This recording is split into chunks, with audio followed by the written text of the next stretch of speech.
Welcome to Live, Life Inspired Views for Every Day. My name is Chris Meyer, and I'm a curious soul. I subscribe to a daily email newsletter called Nice News.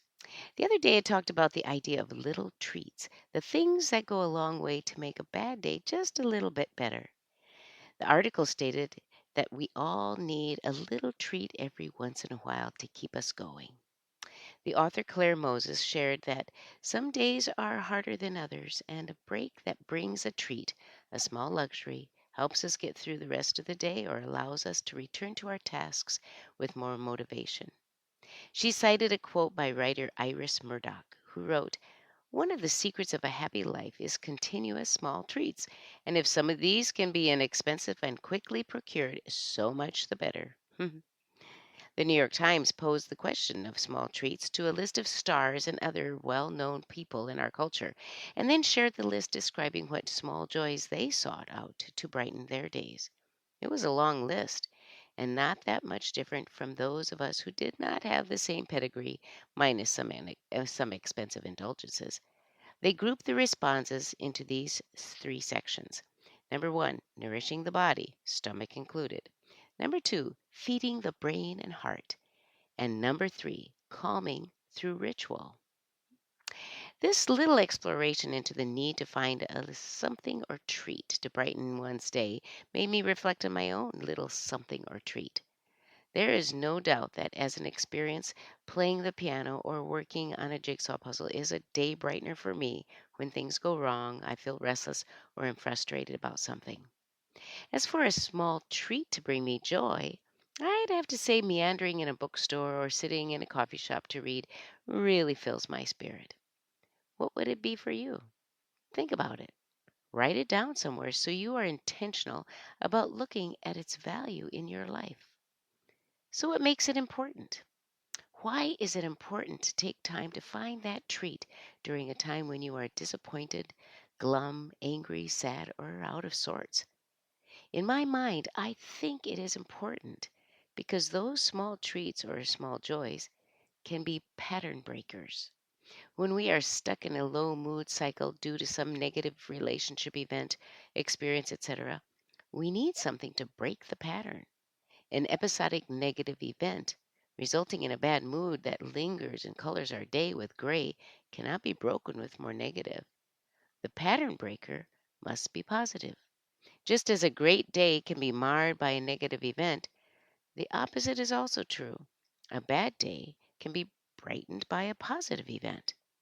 In the book What Do You Do with a Problem by Kobe Yamada, a boy discovers he had a problem and he really didn't like having a problem.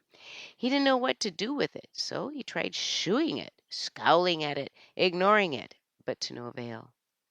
Then he began worrying about it, which increased the size of the problem. The more he tried to avoid it, the more he found it everywhere. He wanted it to stop. So finally he decided he would have to face it. And when he went face to face with it, he discovered it wasn't what he thought it was after all. He discovered it had something inside, something beautiful. He discovered it was an opportunity. The boy said, "It was an opportunity for me to learn and to grow, to be brave, to do something. It showed me that it was important to look closely because some opportunities only come once." So, how did he use the concept of breaking the pattern? Well, he faced it. Then he was in control of it instead of under its control. What does that look like for us in relationship to the small treat idea?